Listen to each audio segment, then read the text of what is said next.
Welcome back to another episode of the Y'all Be Good podcast. This week, Heather and I get to sit down with someone whose passion extends way beyond hair. Our guest is Jenny. She's a mom, she's a foster parent, and someone who has made it her mission to help families learn how to properly care for textured hair. As more families grow through foster care, adoption, and interracial relationships, many parents find themselves wanting to do the very best for their children, but simply don't know where to start. Something as routine as brushing, washing, or styling hair can suddenly feel super overwhelming. So, Jenny has lived that experience herself. As the mother of biracial children and a foster mom, she's discovered that sometimes the greatest way to love a child is being willing to learn something new.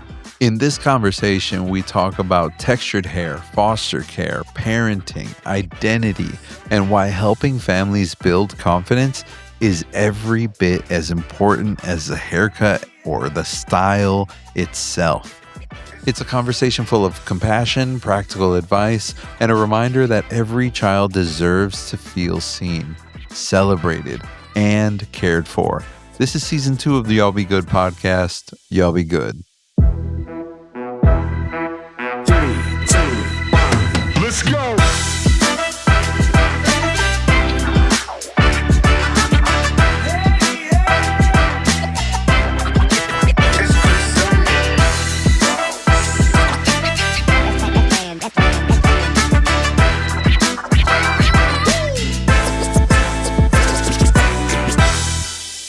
I'm nervous. No, don't be nervous. Okay, you edit it and everything?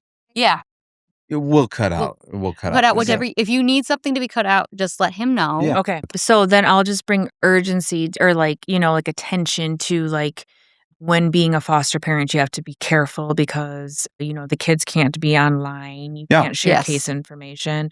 There's a lot of biological parents that follow and come to all of our businesses that we all come to. So there's just some sensitivity. Yeah. Okay. Yeah. And then one other big thing I was going to message you is that there is a, what's the word I'm looking for?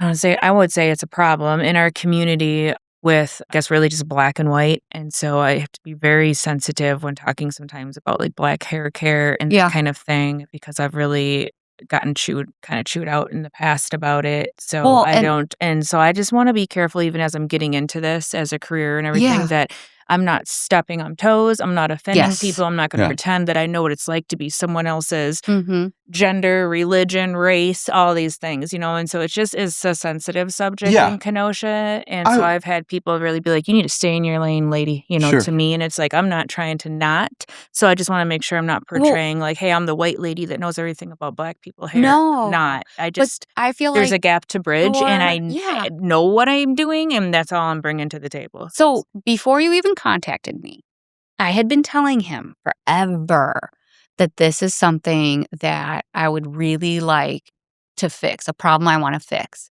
because I have had clients that do have mom's black, dad's white in this case. Mom takes them all the way to Oak Park to this wonderful place called Styles for Kids. They teach interracial hair care. They teach foster parents how to work with the kids' hair. They do online courses. You can take for $25 donation. You can do a course with them, and they talk about the cultural significance of a child's hair. Yes. Okay. They talk about how often you should be doing things based on hair type. And it's the first one's just a brief overview, and then you go on to the other ones. And they told me that it wasn't meant for stylists, so I could not do it or should not be doing it. Sure. But they're building supposedly a stylist one. But when you go to beauty school or cosmetology, you are not learning everything all at once. You are learning a broad general idea, and that kind of helps you narrow down what you think you want to do. I had friends who went into cosmetology and they wanted to be an esthetician. Right. They fell in love with coloring. Right. Or vice versa, Yes. Yes. Or I had one of the girls, she was really fucking awesome at doing nails. So awesome. She ended up becoming a nail tech. Yeah. Yep. The nice thing about the degree is that you have all these open doors. Yeah. But it's up to you to learn more. Right. But I do feel like they do a disservice in the textured hair community. Yeah. Whether you are black or white, like curly hair, they barely talk about, at least in my school. Also, there's so many kids who do come in that we have that have textured hair that are scared of haircuts, are, having a hard time. Right. And whether they're neurotypical or not. And it just sucks that they don't have a place like this easily, readily. Like, obviously, we're a 40-mile radius of the only kids' hair salon.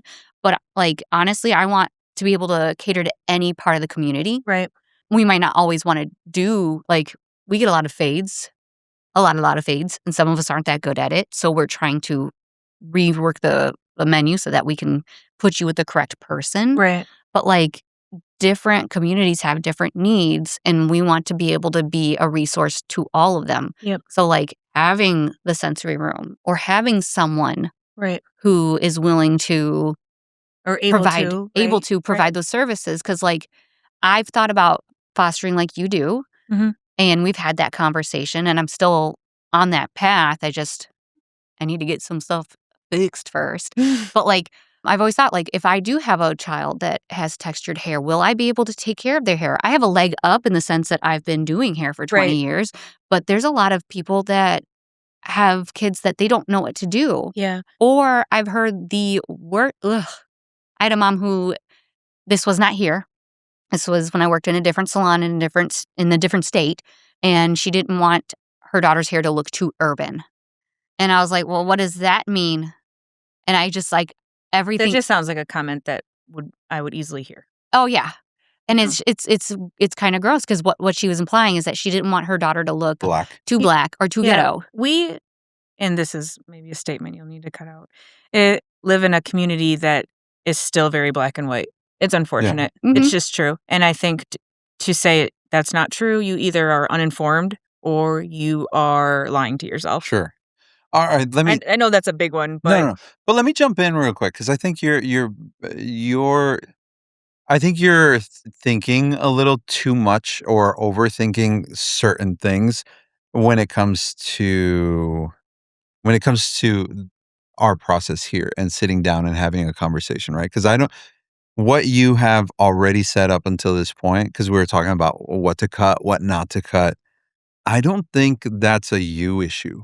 What I'm hearing you say is that people are, are projecting onto you their own insecurities, right? Because you are coming into a place where you are genuinely wanting to care for those who may need to be cared for. Doesn't matter if it's textured hair. It doesn't matter if it's a little black boy, a little Mexican boy, right? Like, or a little white girl with textured hair. A little white girl. Girls, they call it silk spun hair. Yeah. And and we have. Oh yeah, I flatten this out. This is curly hair under here. Yeah.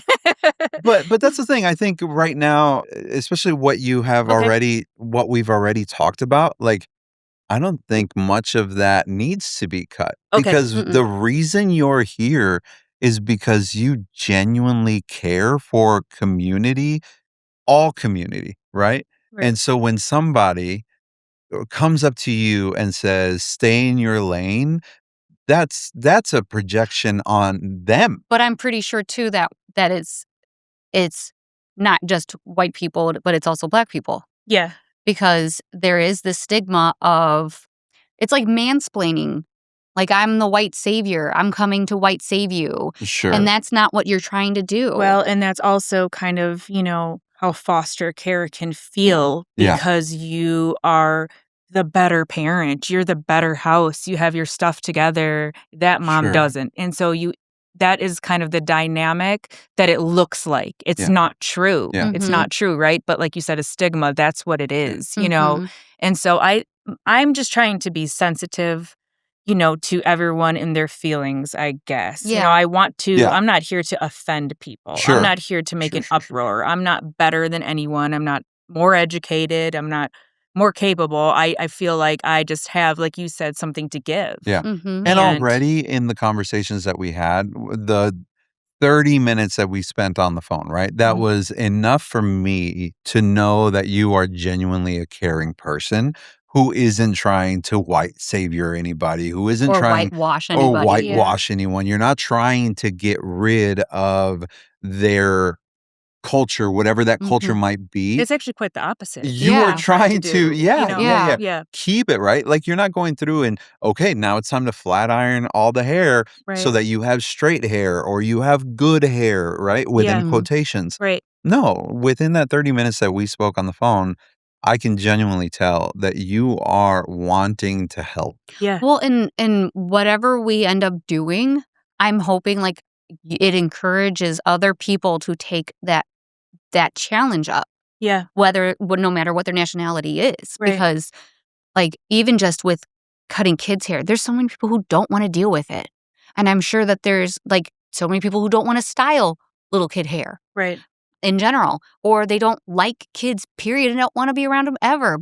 But I don't think people realize that this is a needed job because, like we've talked about before on the podcast and all the time, there are people who can, and then there's people who have to.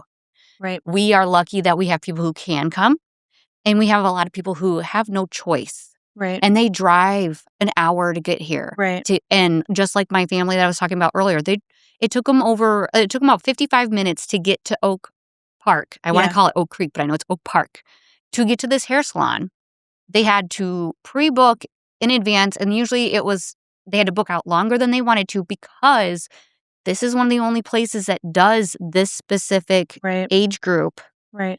and what they need. Yep. what they need. Mhm. And, like, I have a dad that brought his kids here because he was taking his son to the barber shop and they were having bad conversations that he didn't want his son to hear. Right. So it's like, this is a need. Yes, this is a need. Yeah. This is a need, and no matter across the board, like textured hair, the sensory room, a little kid who is still growing in their hair, Right. I have kids with alopecia, like, Right. there's something there, and there's a need everywhere, and if we're gonna fill that hole, Yeah. fill that gap, and help other people say, "Hey, I wanna do that," because a lot of people don't realize that that's something that they can do either. Yeah. Or even, like the education side of it is a lot of times you don't know until you know, Mhm. right? Sure. If you're not been exposed to it or taught, Yeah. you don't know. So, people want to take good care of their children or children they bring in or any children in general, right? Mhm. But if you can't, if you don't know how and you don't have anyone there to educate you, then, that's where I like to come in. Yeah. That's what I'd like to do. Well, and there are plenty of biracial families now where I had one mom say, like, grandma doesn't wanna deal with the hair, Right. but she'd be the only one that she would learn how to do hair from, and she's like, "I love her, but, like, that's not her thing." Right. And so, she's turning to the internet, but at the same time, you're still like, I'm the kind of person that wants someone in front of me to tell me, Right. and then I can better learn. Or maybe you're not good at it. It's kind of like Yeah. watching cooking videos. You're like, I can do that. Oh, yeah, I'm making that. Sure. Yeah. that cheesecake. I'm just not a cook. No. You just got I mean, I could make it, but I'd rather buy it off you because you're really great at Sure, it. Yeah. sure. So, Well, and that's what is it? The doer and the check writer. right. Like, we are that person. We are one or the other for something in our lives. Yeah. I always say that, like, everyone is called to be something. Like, everyone is called to be a nurse, a teacher, a gas station attendant, right? I mean, like, we need all these things, right? Mhm. Everyone has to do something different. If we were all teachers, then who would fill up all the other businesses and do all the other things that are needed? We Sure. need the mechanics. We need everybody in the whole picture. So, Mhm. I think sticking to your calling, I feel like there's always a path there for you. This has been a thing for me for a long time. Yeah. So now I'm finally walking in it, Yeah. or So- hoping to, yeah. What was the catalyst in the beginning? Like, what was making you want to do? So I've always done hair. I was like that girl that was dyeing everyone's hair with a pack of Kool-Aid at 10 years old in my kitchen before mom came home from work, and I'd see, somebody's long layered haircut, and I'd look at it in the magazine and go, okay, I got that. And so I was that girl. So, but out of high school, I went into business and finance, and I grew. I moved up, I learned more, and it was all about the paycheck, which it usually is, Sure. or can be. And so my whole life, everyone's like, "Why aren't you doing hair? You should have did hair." Everyone that's done my hair, all my stylists, were like, You get what I'm doing right now. Why didn't you do it? You should be doing it, And I just never went into it. And so after years of working in business and finance, which I love and has been great, and I've learned and grown so much, I wanted to have something to do on the side as like a side income that wasn't like waitressing or anything like that. Because I've always come to a place where I've just needed a little more money, a little more income, a side gig. And so finally I thought I'm going to get my license to do hair. That way I can do it on the side, but I can do it legally. I Yeah. can do it in a salon maybe just once a week or something like that. And so here I am. Yeah. So I started the journey, went back to school part-time, went to cosmetology school part-time, and it just feels like it's been taking forever. So I've really been on it for like almost 2 years. Sure. But The part-time always feels like that. I Yeah. think too, you join with full-timers and they come and go, and then they're already in the salons, and now they're Yeah. like in their career, And and you're like, you're you're just pulling still up to school jumping. every morning. Yeah, you're still Yes. jumping through the That's kind of hoops. where I'm at. So Sure. yeah. That's kind of how the apprenticeship program went on my end, Yeah. because I did the apprenticeship program.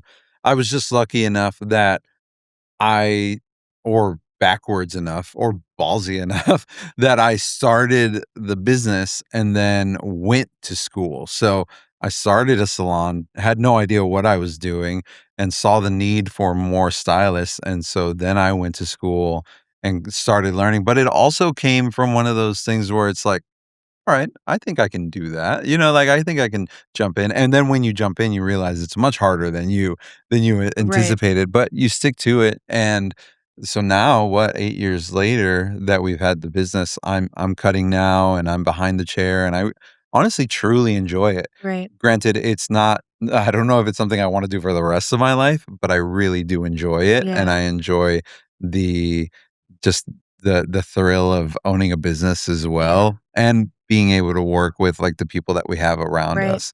That's been huge. I was going to mention, I guess, full transparency. My wife comes from an interracial family. Basically, all of us do. My father-in-law, who was my wife's stepdad, was a black man and married my mother-in-law. Shout out Billie Jean and Stacy. They had 3 wonderful babies, and that's where I started to kinda dabble, especially when I started picking up more of, like, the barbering skill and that kinda thing. I was really reaching out to them, and I was like, "Okay, what do you use in your hair? Right. Is there something particular that you gravitate towards? Is there something you like to do?" Because they have mixed hair, they have very textured hair. I've always just kind of known that there's way more to do with textured hair than, Right. just a little blonde It's kid. just the truth. Yeah. Yeah, It's just very much so. yeah. Yep. So that's kind of going back to school has kind of been that for me too. Or once I decided to do it, it's like it's the journey. I don't know because everyone's, a lot of people know exactly what they want to do, and everyone when the instructors chat with me, they're like, "So what are you doing next?" I'm like, "I don't know. I know that sounds crazy that I'm in my 40s and I don't know what I'm going to do when I grow up, but I'm Yeah, not sure where this is going to go." I am a big believer in like the journey. Sometimes you have a whole plan and it was really just to meet this one person to sure. change the plan. So I'm like, I've watched my life do this. Yeah, And so, I'm not quite sure where it's going to lead. If it was going to be full time, I definitely didn't want to get a full license and not use it. sure. So Mhm. that's where I'm like, where do I fit into this scene? Like, a lot of the ladies, and they're all great, talented future stylists, and they kind of all like the same thing or see themselves doing the same thing. And I'm like, okay, well, what's my niche? Yeah, Because I of think course. that's a big part of it is like, what's going to set you apart Mhm. from everyone Yeah, else? So growing up, I was exposed to a lot of textured hair, a lot of braiding, a lot of children. And so I learned how to do hair other than my texture at a young age. And then I enjoyed doing it because I always liked doing hair. Then when I became a mother, I had a biracial daughter, and every single day she needed her hair done. So I learned more and more yeah, just caring for her. And then I love products. I love trying new products. What's in it? What does it do? Let's try this one. I'm a product junkie, is what I call yeah, it. It's bad. Oh, and now that you've got It's access to bad. the place. You could not always just go online and order things too. I'm No. going to age myself here. Is like you had to go to Ultas and Walgreens and stuff, and they did not sell. They do a little bit more now, but they did not sell what was needed Sure. Mhm. for ethnic hair. And so that's been a big thing too, is that if you don't know somebody, Mhm. you don't know what to buy, you don't know where to go. Sure. You'd have to go to specific beauty supply stores. Kenosha has 1 or 2 of them, Mhm. and you wouldn't even know that place exists if someone didn't point you in that Sure. way. So Yeah. I kind of walked through, before you could order anything offline anywhere, navigating getting the products that my children needed. Yeah. So now it's more accessible. It's great. There's so many lines and things to try. And again, you can order anything anywhere. But I love that part of it too. Like, let's see, no 2 heads are the same, even biological siblings or anything. You Or don't even know. on the same head. Even on this good point, yes. So like, I love seeing what this is going to do for this person's hair, and trying these new things and what works. I just like, it's like a thrill for me. Yeah. Well, Like, ooh, let's I- try this. I don't know if I said this to you yet, but I was like, I want to do a sample bar where we take like back bar size stuff and then we have like different sized bottles. Kind of like have you been to Penzies? No, Okay. So I live a little life. I'll let you know right Okay. away. Well, I so really do. little different sized jars, and each jar costs a different price. And then you go to the back bar stuff and you pump out what you need to fill that jar so that you can try the product before you buy it. Yeah. That's like when the stores give you samples. Yeah, like you go to okay, Sephora and they right. give you that sample. I always like that. Yeah. And then you can come back and say, hey, last time you gave me a sample of this face cream, I don't remember what it was called. They look it up. Yeah. But like in this case, you could like bring it back. And then Yeah. if you bring me the bottle back, I'll give you a discount on the product. That way we're not losing money on the bottles. But that way too, like we have so many different kinds of products that each of us like. Yep. And then like shampoos, whatever whatever it is, especially with curly hair, you do need to try a lot of things out. Yep. Because what works for one kid's hair is going to be too heavy for another kid's Yes, hair, exactly. or too light for the next kid's Yep. hair. So Or it's too greasy, or or- too this, or yes. too that. So I also have curly hair. And so that was part of it too, is that I had to do my own hair every day.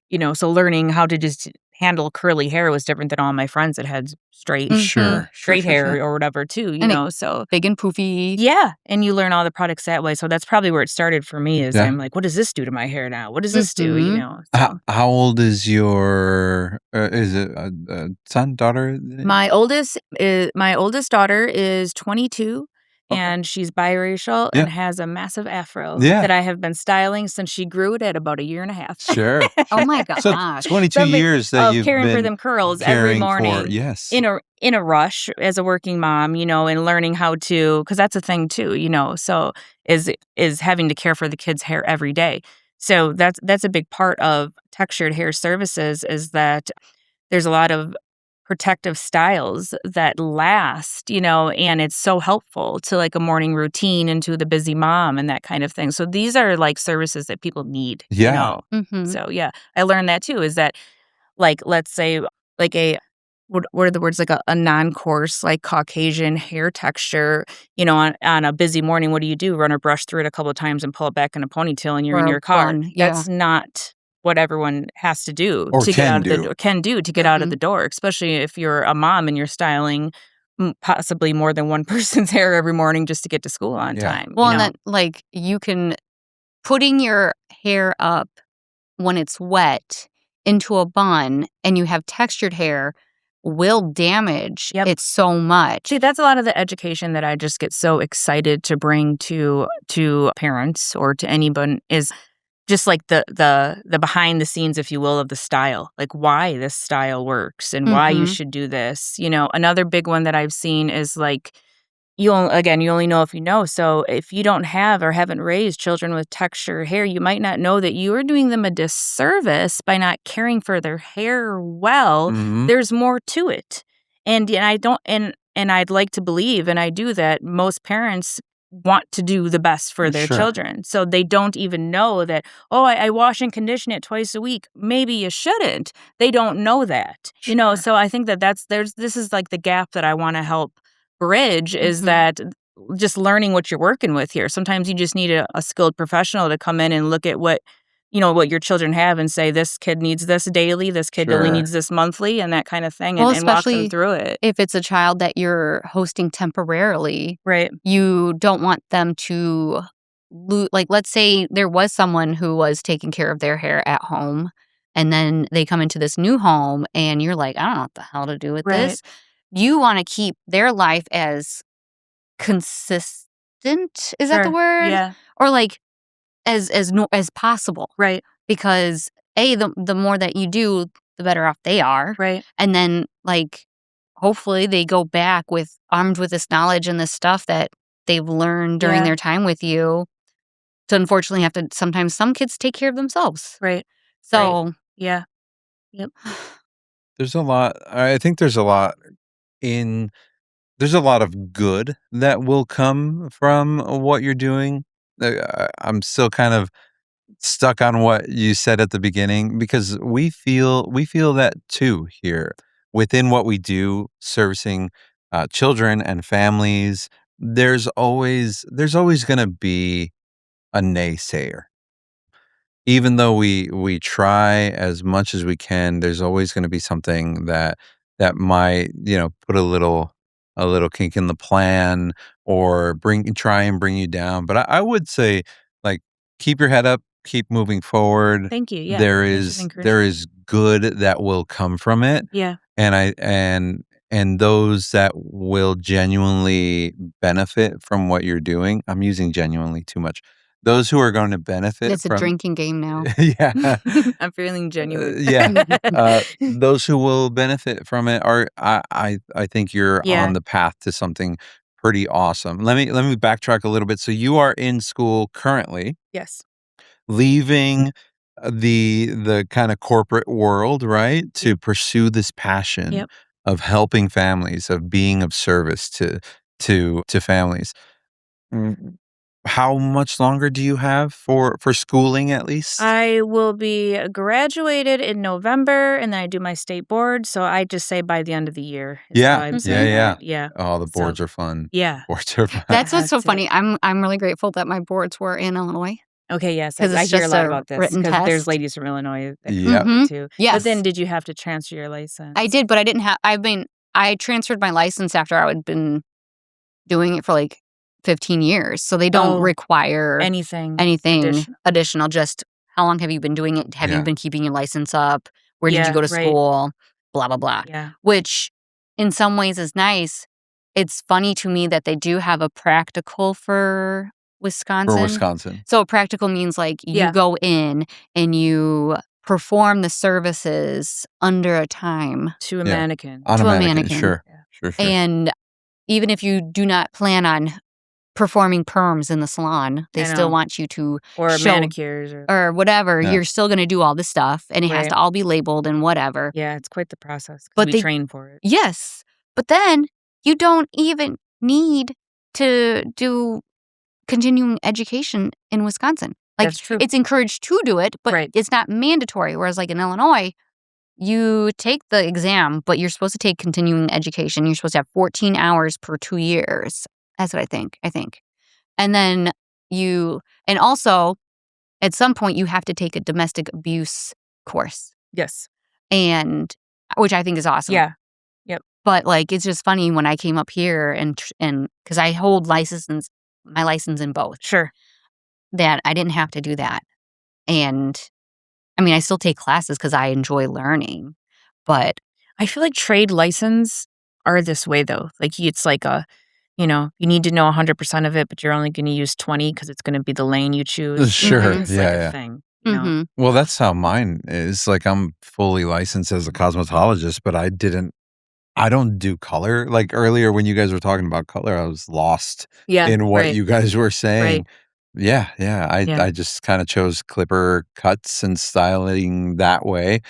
The rest But of I feel it's- like with cosmetology, you can do that where it's like, oh, I'm going to be an esthetician. I'm just going to get my esthetician license. You can. Sure. I actually didn't know. So I kind of jumped into the schooling without doing my homework totally, which I feel like isn't like me, but I did. And then I'm like, okay, well, maybe there was a bigger purpose. 'Cause you were passionate about it. Yes, and I Yeah. did, like, again, I think sometimes there's a bigger purpose. Maybe I could have done a faster track somewhere else, but maybe it was a plan for me to meet the people that I've met over the last year or the connections. Like, there's so much more to it sometimes than just like what your immediate goal is. Yeah, of course. And so I'm like, as I get older, I'm like, I see these things. I see how like one thing leads to another.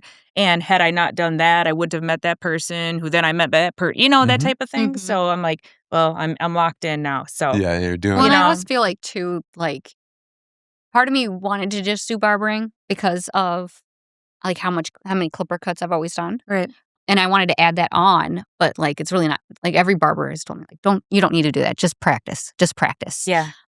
But, like, I like the idea of being able to have all of that because, like, now I do my own nails at home. Right. And I'm It saving is myself cool money. that there's so much there. Yeah. Mhm. And then, like, at some point, what if my back completely gives out and I can't stand for 8 hours a day, Right. but I'm still going to need to make money? Right. So Those options are there. I can Yeah, weigh that's great. what works for me. Mhm.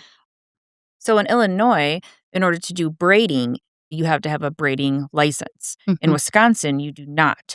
So I was looking into braiding courses over the border just to get better at my skills. And I've had everyone that I talked to about it just about defer me, other than the schools themselves, of course, that I should just watch YouTube videos and practice. Mhm. So it's like it is a thing where it's like there's a lot of information accessible to us now. Oh, for Where sure. we really can Yeah. learn anything you want. Yeah. Mhm. Yeah. I'm just old school. I like to say I went to the class. I want to Oh, hear sure, a sure. professional. Well, and people and like I'm a to hear that, visual. too. Yeah, I want to do it. If I go there and I know how to do everything and I didn't need to be there, well, I'm just going to feel even better than I did. Yeah, Yeah, sure. well, and that's the thing, I feel like too, you is always pick something you up, pick though, something- learning from someone. or you can ask a question because, like, you can't ask a video question. It's true. Or you can comment on the video, but they might not completely understand what you mean. Right. And the way that they describe it, you might be like, I'm not getting it.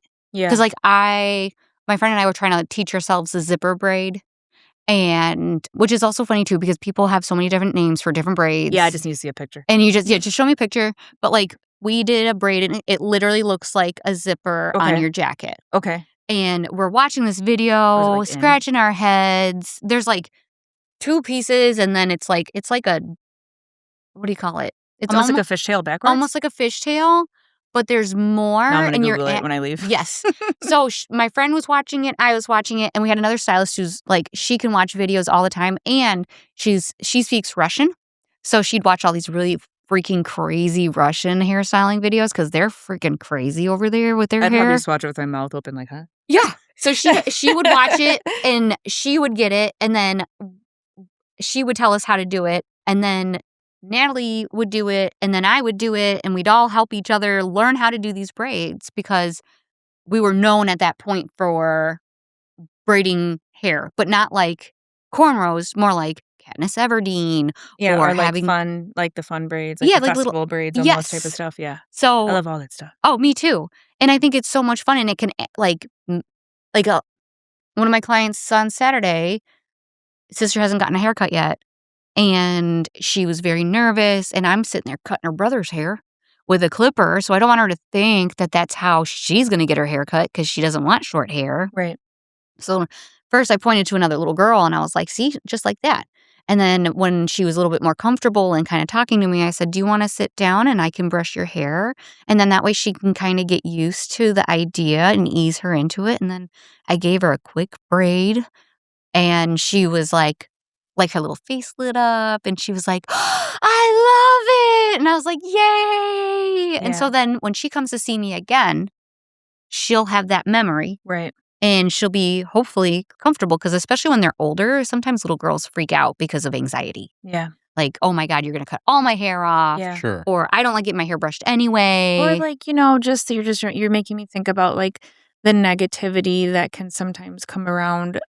If a caregiver is frustrated with the situation, oh, this hair, oh my Mhm. gosh, just Sure. the sign. Like, even if you're not verbally slandering someone's hair type, I mean, even sometimes just the sighing and the frustration and the, oh, we're Mhm. running late because it took forever to do 2 pigtails or whatever, Yes. Sure.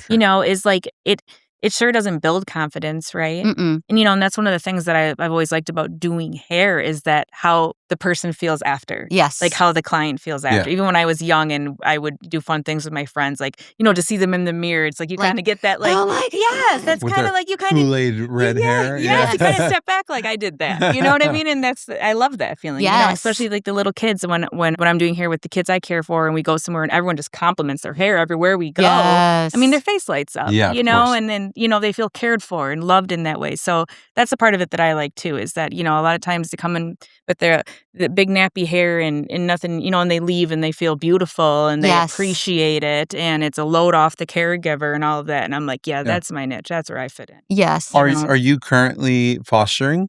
I am. Yep. Wow, okay. I'm a Kenosha Awesome. County foster parent. Yeah. I'm actually an adoptive foster parent. So Okay. the kids that come into my home sometimes stay for a short amount of time or sometimes need to stay forever. So that's the license that I hold here. Yep. Wow. Yep. So you have to get a special license to do the adoption?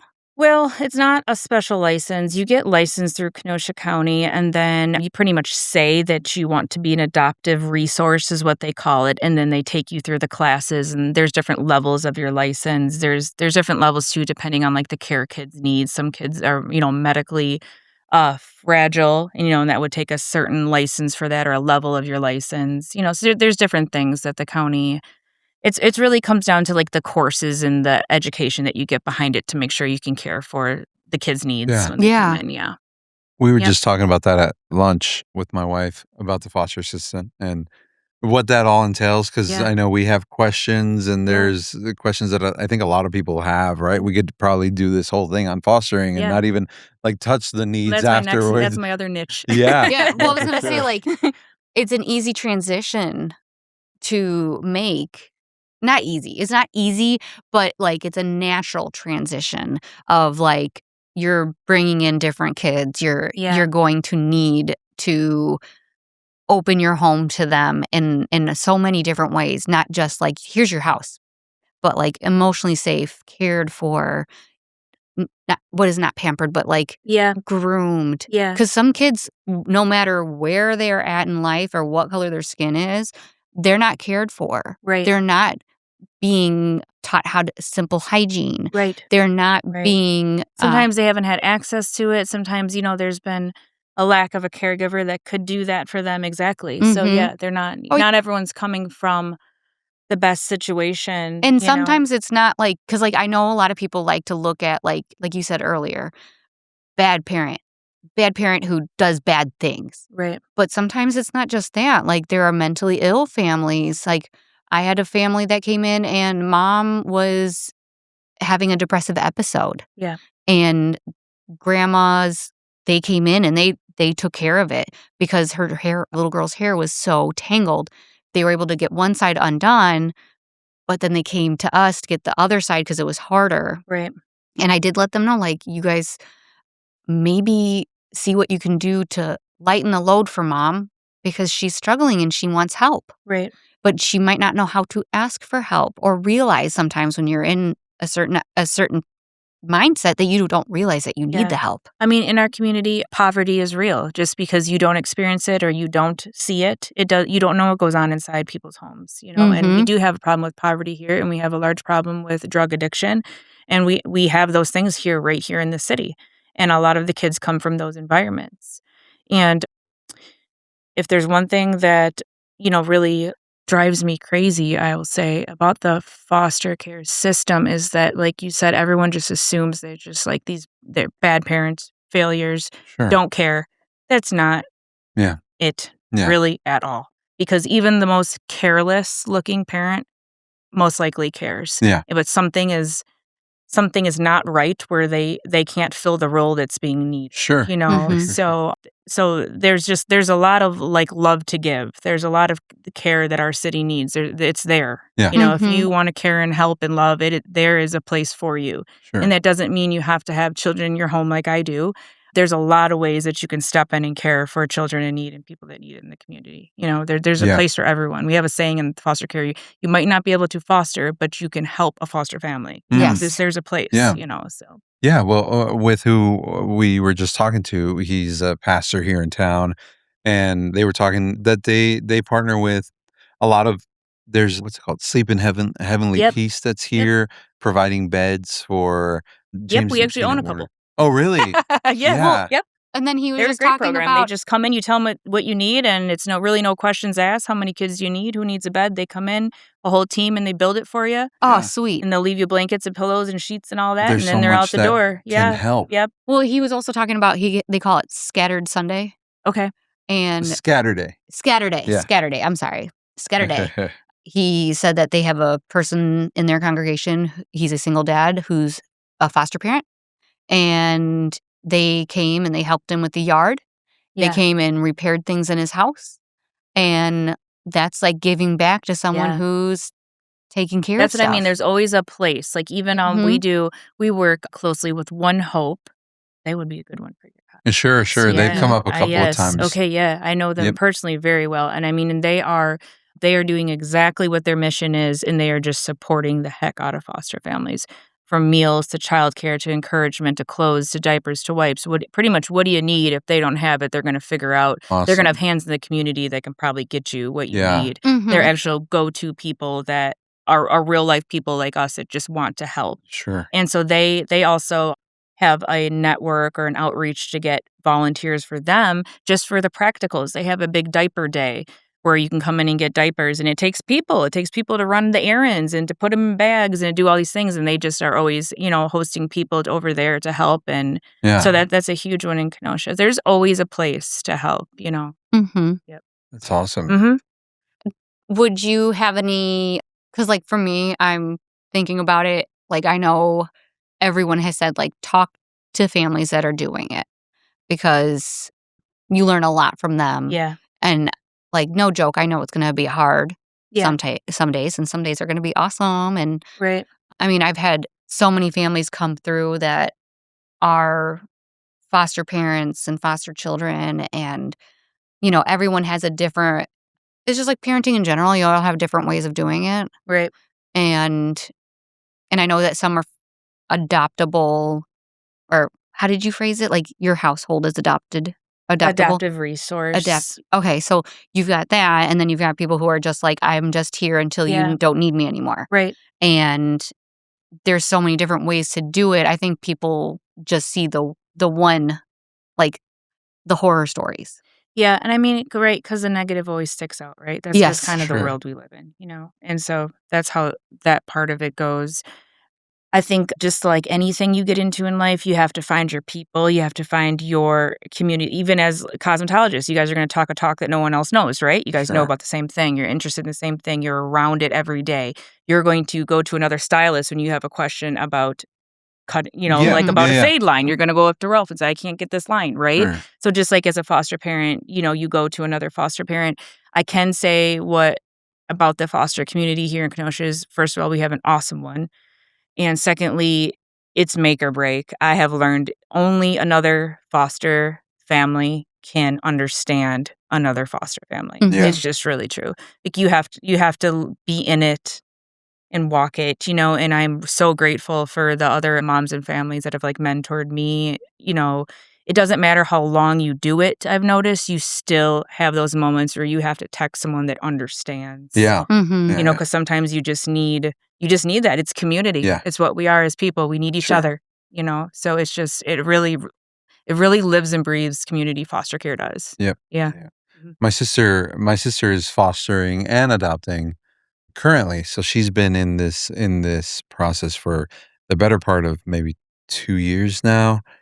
Maybe a little bit more. I can't remember. But she told us about like respite care, Yes. which is that's like a great thing. Yeah. It's It's like an awesome name for a babysitter. yeah. That's Mhm. really what it is. Yeah. Just Yeah. giving you a little A break. safe babysitter. Yeah. Yeah. So that's a huge one too, is people are like, I'd like to do that, but here's a big one I hear, but my husband doesn't want to.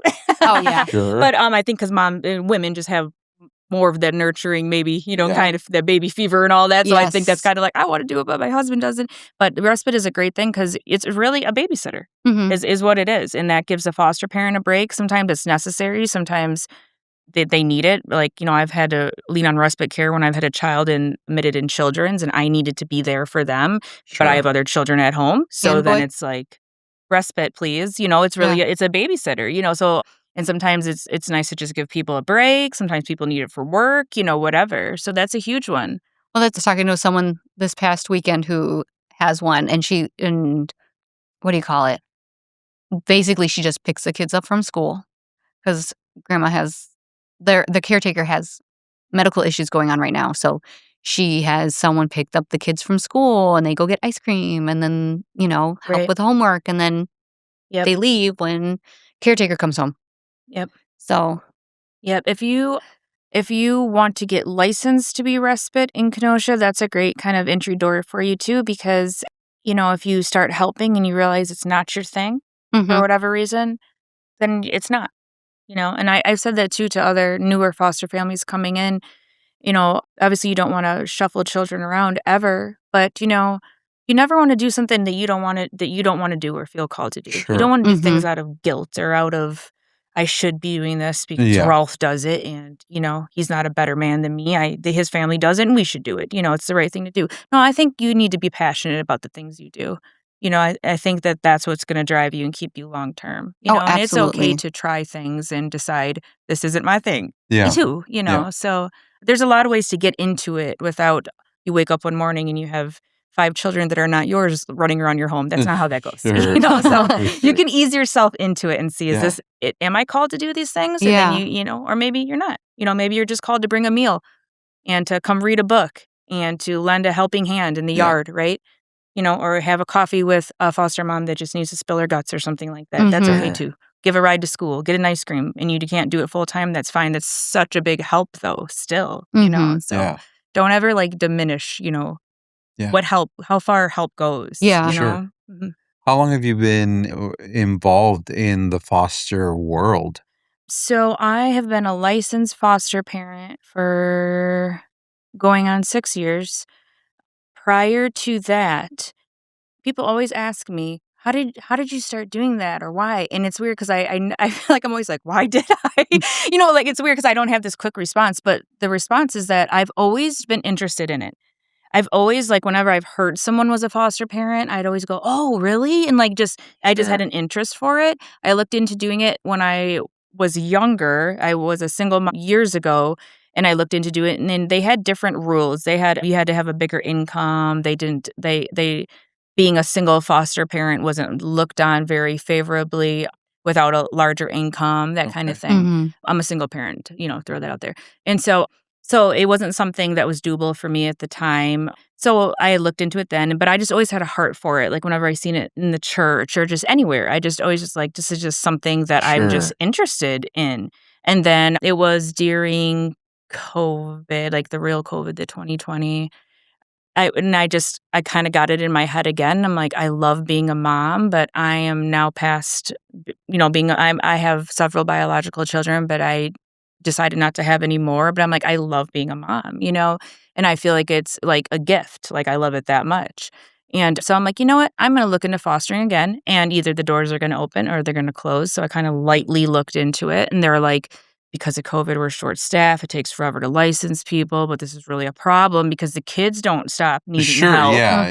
Mhm. Yeah. So it was like this big COVID mess. Like lots of things were right Oh. between 2020 and 22. Everything was just short in stock and Yeah. you know what I mean? Everything Well was just a mess.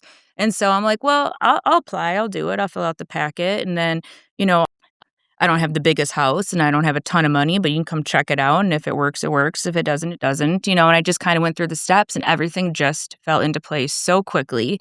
And I even had other foster families go, "How did you get licensed so fast?" I'm like, "I don't know. I Yeah. just turned in the packet. If I didn't hear back, I'd throw a phone call out there like, 'Hey, I'm still here. And they actually, the licensing agency had actually called me before I even got my license and was like, "We did your background check and all of that. So you're not technically licensed because it's short staff. It's a process, but we have you approved enough and we have a little boy and he needs Sure. a home." And I was like, "Oh my gosh, yes." And so he came and he's now my adopted son. He never left. I And love so that. I just really believe that what's meant to be will be. I think you got to just go after what you feel like is calling your name. I think that, again, if it's going to happen, it's going to. I was quickly licensed, and a little boy that is my son now needed my help, and the doors were opened. And that's how it really began. And through then, I know the majority of the foster families here. Like again, it's a huge community, and we all help each other. And it's just been like the best roller coaster ever that I jumped on. It's definitely who God prepared me to be as a young woman for these things. Yeah. Mhm. Yep. And it's not easy. The children are not your typical children. They have any child in foster care has trauma. Mhm. That's what it is. You never don't have trauma when you're taken away from your biological parents and you face hard times. That just is traumatic. Mm-hmm. Whether it's a brand new baby or a 17-year-old, that's seen it all. So it definitely is a very hard part of life. It's a sad part of life. It's people that really need help. They're not able to help themselves, so they can't help their own children. And you have to try to put yourself on their level if you're going to do it. Mm-hmm. That's what I would say. That's a big part of it. Yes, a lot of people can change diapers and drop off kids at school and make dinner and all those things take a lot of work. I don't minimize them. I do a lot of it. But there's another half to it is that these kids came from somewhere and you have to find a way to respect and understand their story or you're not going to be able to care for them properly. Yes. So that's a huge part of it. Because it is easy to some people I don't know how to say this. I've heard stories. I've had some people who are like, they're here to help. They're here to help. They're here to help.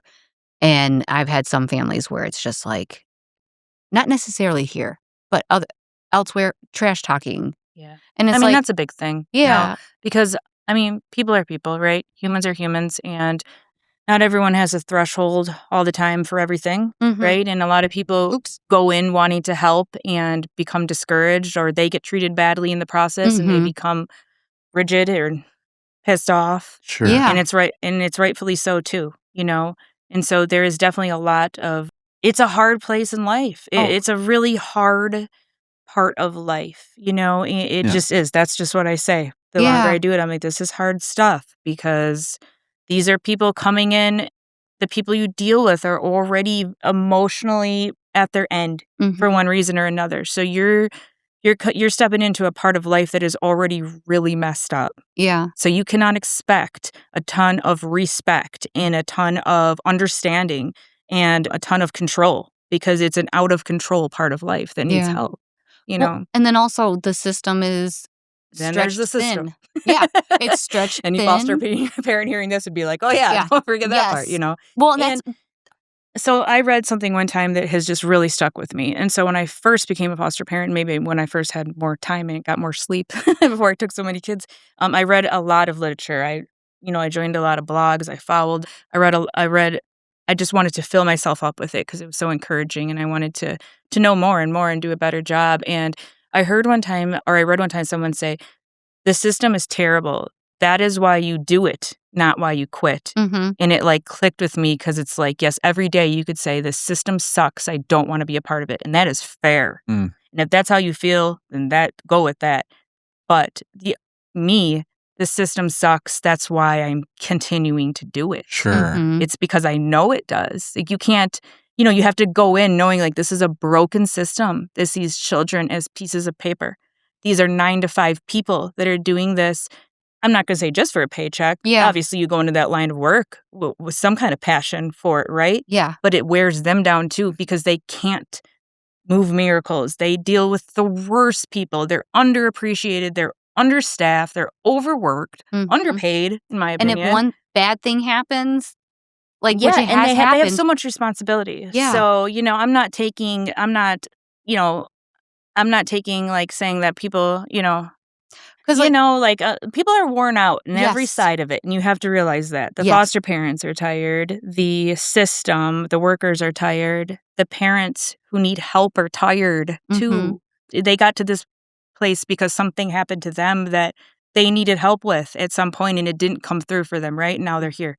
So, every side of it is worn out. You have to keep those things in mind. And of course, we're humans, so we lose our patience and we argue with the workers or we argue with the parents or we argue with the children or whatever it looks like. But and it's also this is the other side of it. An outdated system, I feel like, too, because we've had so many advances in psychology and seeing that the way that the human brain works. And in general, let's say a parent lost custody of their kid because they went to prison.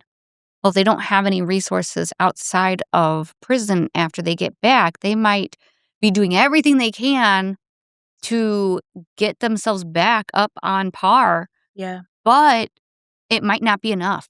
Yeah. Or how it's beating your head against the wall. Yeah. Or whatever. You're doing the same thing over and over again and you're not sure why you're not getting different results. or you feel like you're not doing the same thing, but It's you're generational. This is like a whole subject in itself, and this is really like the core of a lot of this is, you only know your own life. You only know the walk that you've had. You only know the life you have. You can't imagine what other people have seen or haven't seen, right? Mhm. And we are a default of what was given to us.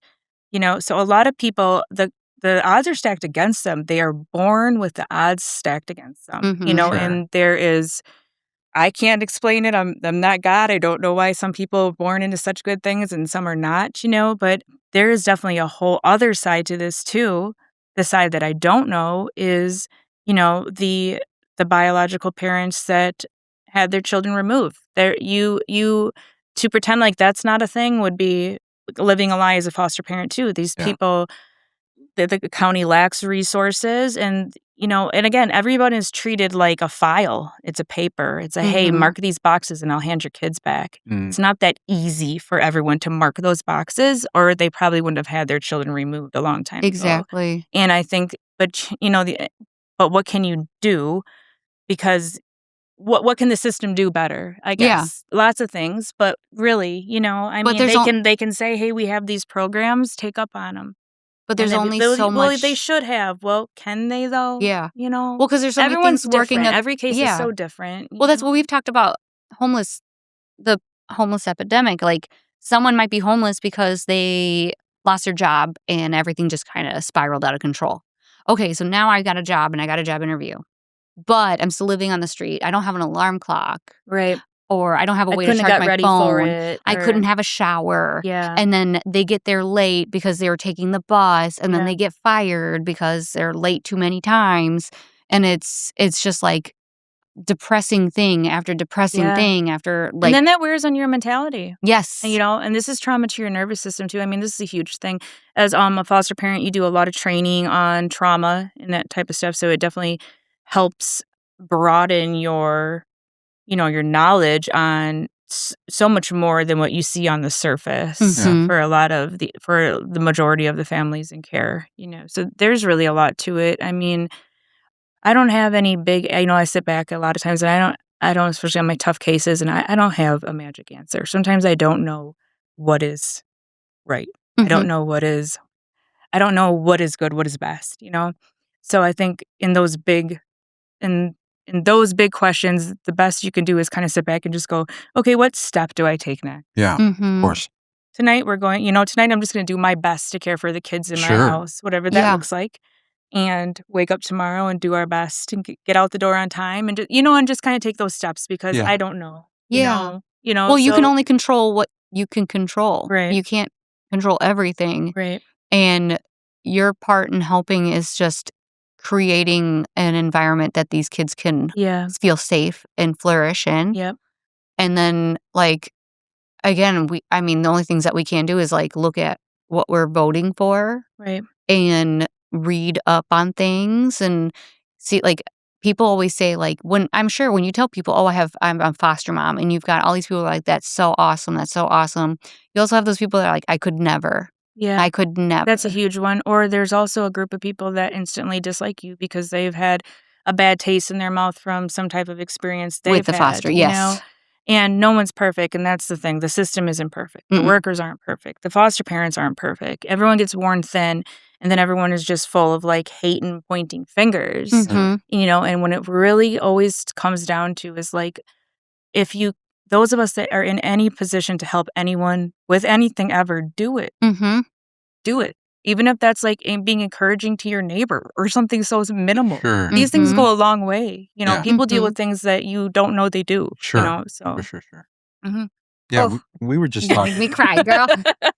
We were just talking about that. It seems to be a theme for all of today, and pretty much whenever we sit down. Right, the podcast is literally called "Y'all Be Good," and we've already talked about that a couple of times. Where it comes down to kindness, right? Yeah. It comes down to Loving each other, man. yeah, seeing your neighbor as yourself and Right. being able to Meet them where they're at. meet them where they're at And get out without of your own bubble. Mhm. sure. It's so easy For to just stay focused on what we're doing. And there's nothing wrong with that. You're not doing anything wrong, Yeah. right? But do you care about these things we're talking about?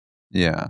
maybe some people Well, if you're don't. listening to this, you probably are. Because I Maybe feel like some people don't. And okay, Yeah. that's their journey, but if you do, and anything ever pulls on your heartstrings, then you need to give attention to that. Like Sure. a little bit that you give can go such a long way with people. I've learned that, Mhm. Again, just like that little bit of encouragement or that kind word or can I do something for you or the words you're not alone, Mhm. that can make or break people. Yeah. Mhm. It's really that serious, Yeah. I like what you said too, because even if someone's not in a place where they can get into actually bringing a child in or bringing someone into their home, but you said there is still something that you can help with, right? Yeah, It absolutely. doesn't have to be like a huge thing, but those little pieces along the way, Yeah. they tend to help, Yeah. and you see that in everyday life. Yeah. Little parts I think along the people way help. feel like when they think help, they just think like I know everyone's mind always goes to money. Like I don't have the extra money. I don't Sure, have the sure, extra money, sure. which money is such a blessing because it's a tangible thing we need, Yeah. right? Mhm. But you think about if like 5 people all give a little, it Yeah. equals what? And I don't Yeah. just mean money, I mean anything, Yeah. right? If we Yeah. all just gave a little, Yeah. Yeah, it you would can give equal a some of your lot. time. So yeah, Time and exactly. effort and resource. Yeah. So yeah. No, I appreciate that. Going back a little bit to what you said as far as like hoping to make a right choice, right? I think regardless as a parent, a caregiver, I can't tell you how many times I've had that conversation with my wife where it's like, I hope we're making the right choice. And I think I'm a firm believer that anyone who's thinking, I hope we're making the right choice, you're already giving it way more way more effort and thought to know that you're making a good Right, choice, right? Like yep. if you're thinking that, you're already on the That's right the right that's what track. his sister was here, and she's holding one of the babies. She's sleeping on her, and she's like, "I just hope I'm not messing them up." And I was like, "Well, we're all gonna mess each Yeah, other up the a fact little that you bit." even care, right? Yeah, It I gets you said, really far. It's a big "You deal. just make sure Yeah. they Yeah. feel heard and loved, Yeah. and that you always love them, even if you don't love all their decisions. Yeah. But you're gonna mess them up somehow. It's okay Yeah. though." I say this to like my young adult children is, you know what? A lot of times the wrong choice leads you to the right one too. So that's okay. You know what I Sure. mean? Like Yeah. it's okay. Sometimes if, my daughter, she's getting into the workforce as an adult now with her degree for the first time. And, it's like, hey, take the wrong job because then you'll realize that's not what you want to Mhm. do. Sure. And it'll help lead you to the right job, So it's okay too Well, to make mistakes. Like it's yes, okay. you 'Cause it learn from the leads you- mistakes. Yes. Sometimes it's the only way to do it. Yeah. So Well, that's what I'm telling one of the girls here. She's younger and she wants to be perfect. And so she overthinks what she's doing sometimes. And I'm like, I trust that you will make a good decision. I Yeah. trust if I didn't trust you doing this, you wouldn't be doing it. right. And then I feel a little bad because then I'm like, did I sound impatient? No, you But- gotta love the overthinker. Oh, but I'm like, girl, girl you, of my own heart. I'm like, you have this. Do what you think is right. right, And you're supposed to mess up some heads when you're first starting out. right, I remember I messed up one real bad. right. And the only thing I did wrong besides the haircut was I nervous kitty laughed.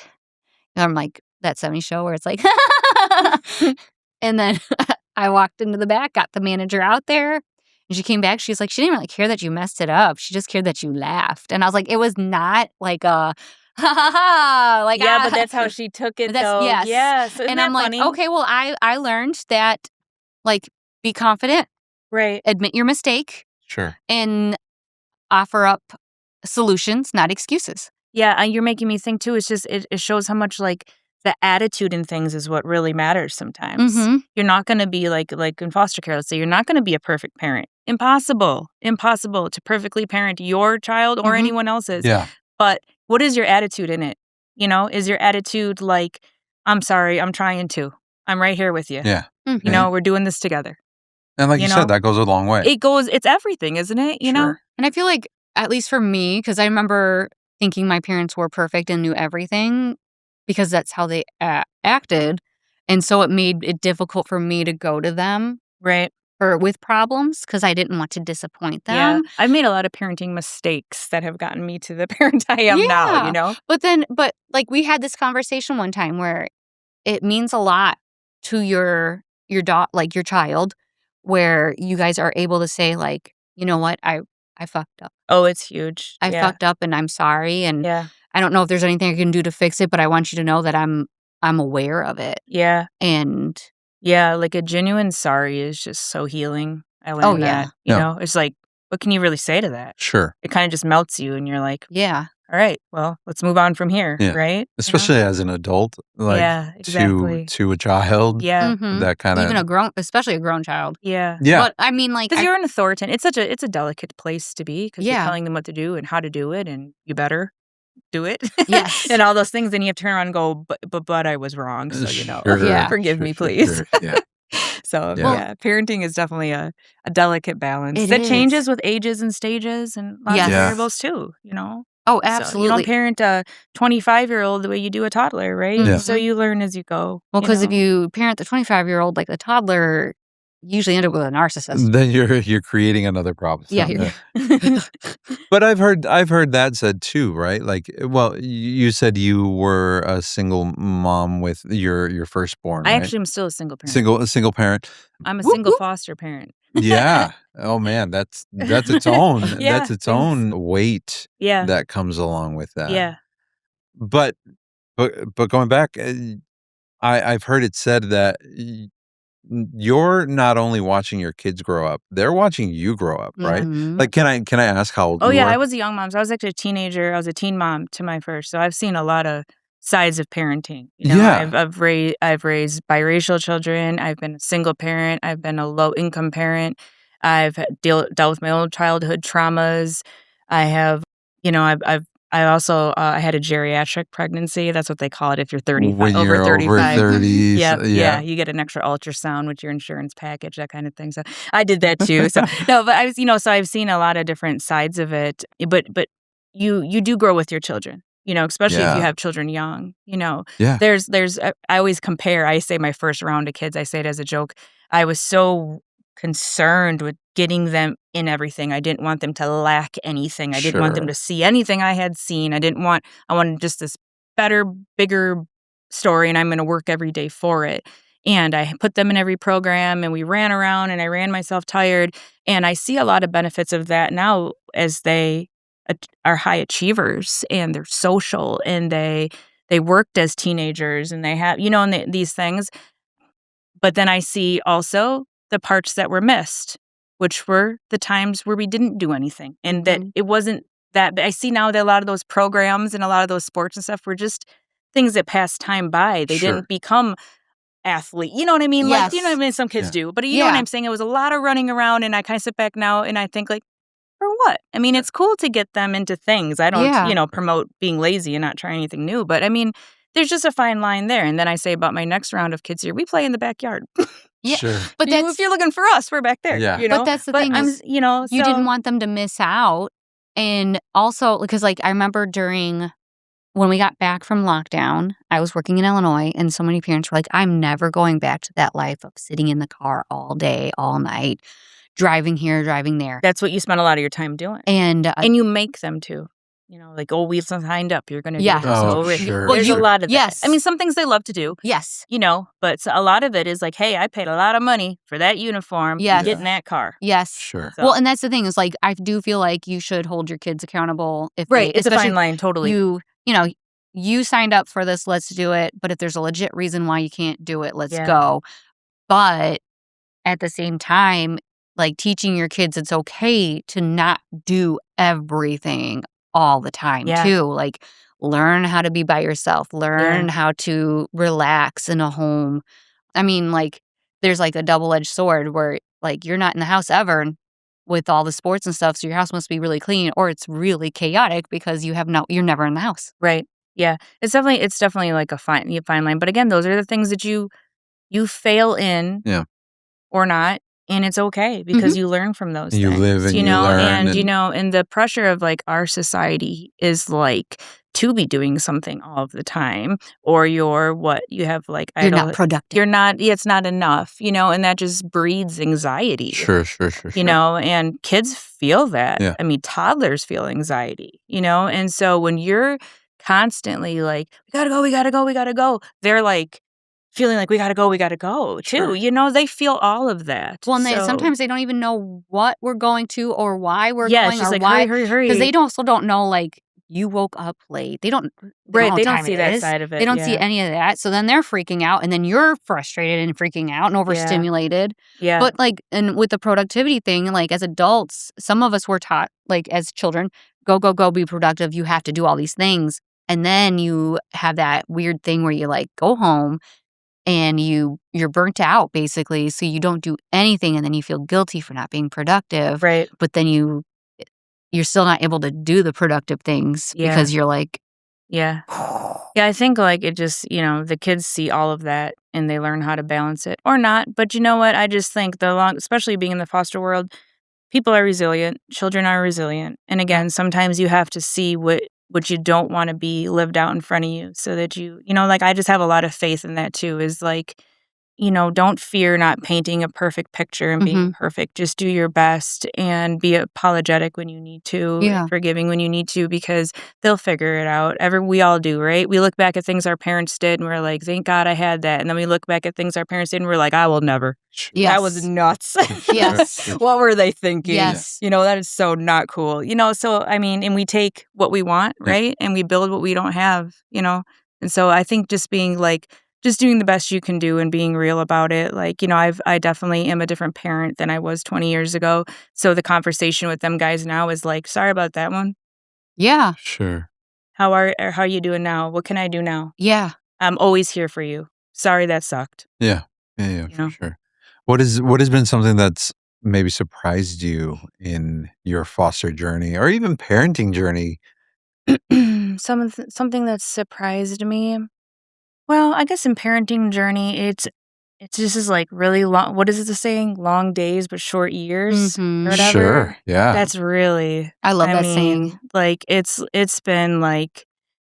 It's surreal to watch your kids grow up and become adults, because it's just it's like what you're training them to do, and then they get there and then you're like, wait, Where did that wait a minute, when did like that what? happen? Yeah. Wait, like so that part is like, or now I that I have forgot to adult tell you kids- about this. Yeah, it's just like you try to get. It's weird. Life is weird like that. You try to get through it, but then you want to stop and go back to some of it, and that's Sure. parenting really puts that on blast for you, because you just see these like grown kids and you're just like, oh man, I just want to go back to like that Christmas or that recital or just that moment on the couch, more like, Sure. and do that again and again. I was going to say, I think Yeah. that moment on the couch where Yeah, you're like cuddling, it's those little moments. little You see a ones. picture or something, you just remember, you look at them and you're just like, oh man.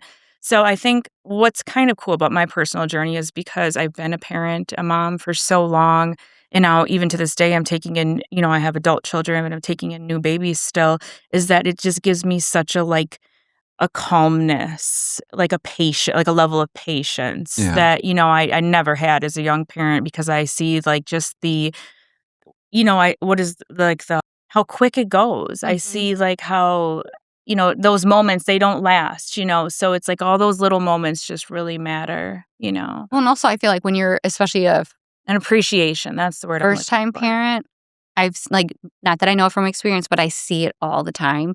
And I've had this conversation with like grandparents. Yeah, it's like the grandparent syndrome. I kind of have that. Yeah. Yes. Where when you're a parent, especially the first time around, you want to do everything perfectly by the book, but there is no book. Yeah. And you're freaking out about things or taking care of things that aren't necessarily like priority. Like your priorities not are messed up. I Yeah. wouldn't say that, but it's But like no, but like figuring out what they are and what they Yes. should be. and you're trying to make every little thing, every little experience the best ever. Yeah. And it's like, that's awesome that you want to do that. But then like you get, like as a grandparent, you get to be the fun. Yeah. You get to be the love and the safety. And, or that's how I think a grandparent That's should. kind of That's how, your job. now you're saying that out loud, it's kind of how being a foster parent is. I mean, that's almost like a good way to look at it, except for, the side of fostering is that the children come with a lot of baggage. Yeah. So you have to, there's definitely a mindset and a help that's needed there. But that's kind of what that can feel like a little bit too, is that you just get to be love. Yeah. Mhm. Yeah. Well, and that's there's so many grandparents who are kinship Yeah. fostering. Yep. Yes, there is. And I always wonder, like, I think about that and how it's like you went from you brought your kids up, you took care of them, and they made some decisions that landed that you guys all in this situation, and now you have to be the love, the care, Yeah. the primary care, the secondary care. Yeah. And sometimes, like, Kudos to those grandparents that are able to step up and learn yeah. to. And I know not everyone Because that's can. hard as you get older. That's another thing Mm-hmm. that I would say is that the cool thing about being younger as a parent is that you have a ton of energy, but you don't have a ton of patience. And then it flips because you lose that energy. You can Mhm. only do so much and go so long. You just get more tired as you get older, but you have this different appreciation. Well, So no- it's funny that it kind of flips. Experiences too, Yeah. where you're just like, oh, that wasn't as important as I thought it was going to be. Yeah. Like going to prom. When you're in high school, you want to go to prom so bad, and you think it's going to be like the movies, and then you go and you're like, well, at least in my experience, I was like, And then, like, 20 meh. years later, you barely remember it. Yeah. That's kind of what it's like with running the kids around a lot and and again, sometimes kids really, I always, can get into something and really take off in it, and that's awesome too. It's good to see what they want to do and give them Yeah. a chance to do things they think are cool Mhm. and learn instruments and music and, do things that they are interested in. But, a lot of it ends up just kind of being a memory too. So yeah, I think it's just a fine line, of what you spend your time doing with your kids, and if you can make it teachable moments and have fun in it. I think a lot of like love and care is lost in the busyness of our society in Sure. general. So Mhm. it definitely gets lost in parenting. So. Yeah. Mhm. Well, Jenny, I don't want to take up too much more of your time. Thank you so much for Yeah, thank you. swinging by and Yes, definitely. chatting. I guess to kind of start closing out, Landing the plane. what do you yeah, I use that phrase a lot. What do you hope this becomes? So just to kind of recap, you're changing lanes, you're going into cosmetology, you have such a passion to serve families and to serve the children within the foster care system. What do you hope it becomes? So I hope to have that main place in Little Lions Cuts, when you first walk in the door, the one that's kind of by itself. I think Ralph is there right now. Yeah, I'm yeah, looking yeah. to be right there. Okay. Okay, cool. But I'm looking to bring, like we talked about at the beginning, just like the education and the care to parents. First of all, I love doing hair. So I love actually doing it. That's why I went to cosmetology. I get excited about the new hairstyles and the products and everything, and I genuinely love when I'm doing it. So I hope that I can give that service to the community, the actual service of getting your hair done, along with the education, along with the care, and along with the connection that people need. I've had friends that were stylists in the past, and I've heard them say, I got out of it because I couldn't have any more conversations. I got so sick of talking to people, and it's funny because I feel the opposite. Yeah. Like, I want to be out there. I want to talk Sure. to these parents. I want to hear the story. Yeah, of course. I love it. I mean, sometimes people don't even have a person to connect with, to laugh with Yeah. and stuff. Mhm. And I just think, like, the longer I'm here on earth, the more I see we need each other. We are built for this. We Sure. need community. We need communication and a positive Sure. experience Yeah, too. for sure. So that's just what I want. I want to bring my heart to the Yeah. service, Yeah. So I want to do something that I love to do, Yes. and have it help someone else while I'm doing it. Like, Yeah. to me, I'm like, okay, I have arrived. I'm doing Sure. something I love to do, and they needed it. Yes. Yeah. Mhm. Yeah. Yep. If you could get paid for it, even better. Well, I was going to throw that out Yeah. there. I Yeah. also love going home and turning my lights on Yeah, of and cooking course. food too, Yes. so. Sure. Yeah. Sure. Yeah, but if But I it can is- make a living doing something that I want to do, I'm like, Yes. as an adult, like, isn't that Well, you is that want what to we're enjoy trying to your do? job. Because I do feel like, because Ralph was talking earlier about how he's went to learn how to cut hair, and he was like, I don't think I could do that. Anybody can cut hair. You just have to practice. But to have the passion to keep doing it Yeah. is Yeah. the big thing. Like, you have to to do anything for as long as some of us have been doing it, you kind of have to like it. Yeah, to give any service well. I've seen this like in other places of business too, is that, I come from real estate background. That's where I've been for the last 10 years. And I guess anyone could sell a home, right? You Sure. can fill out the paperwork. You can talk about the money. You can sign here. You can Yeah. go through the motions. There's a lot to it, but you could do it, right? But what are the good realtors doing? They're really connecting with their customers. Oh, yeah. They're figuring out the real needs. They're forming a relationship. Why? Of course, for a paycheck, ultimately, Mhm. right? But How are they doing it? They're forming a connection and they're seeing what they like. And the more you get to know someone, the more you can help them. Yes. So when you form a relationship, it's because it's like, okay, you're going to like this one. Let me Sure. show you the house of your dreams. Mhm. And bam, you made Yeah. the transaction, right? And then that family needs a bigger home because they're adding people to their home, like babies or foster kids. Yeah. And so you get to help them find a home now that works for their new life. And then let's say kids move out and they need a smaller home. Then you can be that person. Yeah, that because it's puts going to them in- be, they're not just going back to the pieces of paper you guys signed. They're going Mhm. back to the person. They're Yes. remembering Ralph. They're remembering Yeah. Heather. Yes. Where is Jenny? She helped us so much. Yes. And then like, oh, I love your house. She Who's made a it realtor? so Oh my gosh, Jenny easy. is. Do you know her? Yes. And that's the connection. You have to be passionate about what you do to do a good job at it. Of course. Oh, I've learned absolutely. this, Yeah. So Yeah. this is definitely something I'm passionate about. That's Yeah. awesome. Again, I was so happy when you reached out to me. Yeah. Because I was like, I've honestly, I've ever been since- wanting to, and so I'm so I've glad been watching. I've been watching you ever since you went to school. I for watched it. Little Line Cuts. And I was like, because I added you as a friend a long time ago, and I'm like, I would go to your page and I'm like, okay, she's in school, and you told us you came in here and you're like, I'm going to school for this, and I was like, this is gonna be great. Yeah. Awesome. Thank you. And when you did get a hold of me, I was like, Oh, thank you so much. I'm like doing hair and kids. This is where the worlds collide. Yes. Well, Oh. and honestly, like I do feel like you put yourself in places that feel welcoming, and you're reaching out to us as someone who genuinely wants to, Yeah. not just like I lost my job somewhere else. Drinking game. I lost my job somewhere else and I don't know where else to go. I'm just Sure. looking for Oh, yeah. Or interim. I'm just looking to get into the field. I'm applying at every. Yes. Yeah, I actually for haven't sure. applied anywhere. I want to, I feel like I'm on a mission. Mhm. Yeah. I feel like I quit my 9 to 5 after how many years, and like for a mission. Yeah. And so it's like, of course, we all have to do what we have to do for a paycheck, and I'm willing to do that at Sure. any point. You're talking Yeah. to a single mom here, so that part I can do, but it's like I'm looking for something more than that. I want to bring something that God has poured into me. I want to be able to pour it into other Yes. people, and so it's like if I can align that with making the paycheck, I think I'm onto something. Heck here. yeah. So Heck Love yeah. that. It's clean money, not dirty money. But yeah, no. Give me the choice, though. Yeah. Give me the choice. turn the microphone off. Yeah. But that's what's gonna be. It is fun to have someone who like is coming in who's like Yeah. like when Marcin came in, Yeah. she was awesome. Like yeah, she did. Still is. She still is. But like the energy and the willingness to learn. Yeah. See, that's what I mean. Your attitude and things is just like Sure. Mhm. it's almost like more than half of it, isn't it? Yeah. It's definitely half of it. Yeah, very much so. It's such a big part of anything you do and get into. Yeah, for sure. Mhm. It's your heart in it. That's what it is.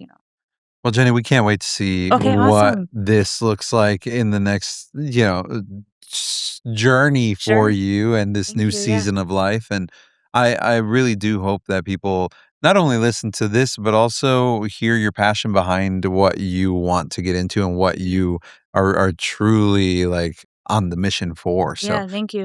no, thanks for Yeah. swinging by. Yeah, Thanks for thank being you. on the Thank pod. you. Okay. right. Thank you guys. Was Bye. it hard? No. No, I'm sweating. No. Let's go.